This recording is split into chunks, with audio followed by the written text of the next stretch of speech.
došli da krunišemo jednu kampanju koja je bila uspešna širom Srbije. Došli smo da iz Beograda pošaljemo poruku Srbiji. Mi smo se okupili oko Dragana Maršićanina. Pogledajte binu, pogledajte ko sve stoji iza Dragana Maršićanina. Videli smo one ko stoji iza njih, ko su njihovi saradnici. Boris je danas bio sam, do duše bilo je nekih lepih dama, finih gospođa, ali to je sve džaba.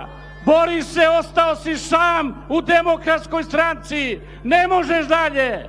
Moraš naći saradnike, ortake da bi nešto uspešno uradio. Pričaš o 5. oktobru, pa svi smo mi izveli taj 5. oktobar zajedno. A Borise, vi ste ga obrukali, vi ste devalvirali 5. oktobar, vi ste ga uništili, vi ste krali u parlamentu, vi ste otimali mandate, vi ste glasali iz Grčke, iz Turske, vi ste stvorili Bebu, Čedu, Vesića, Kolesara i sve ostale. Oni stoje oko bine i čekaju, Borise, da se vrate. Nema povratka. Srbija neće tu ekipu. Poručujemo Nikoliću, priča priče, priča ono nekoj Srbiji.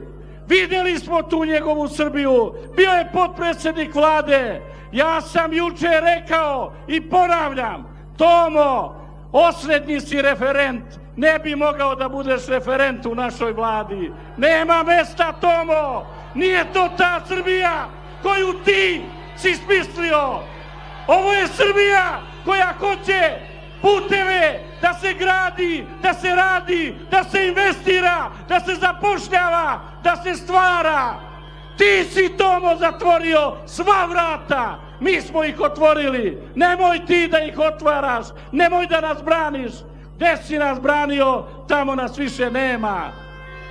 Ti si, Tomo, podržao Sadama Huseina i tvoja stranka do poslednjeg dana. Sve ti to nikada neće oprostiti. Nemoj se, Srbijo, igrati.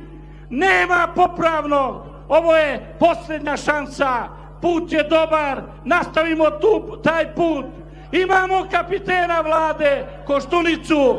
Imamo predsjednika Maršićanina. To je dovoljno. Hoćemo pobedu. Srbijo, Šumadiju, Beograde, učini još jedan korak 13. Ne vraćaj se na staro. Ono staro neka im služi na čast, istorija će o tome pričati. Mi idemo dalje.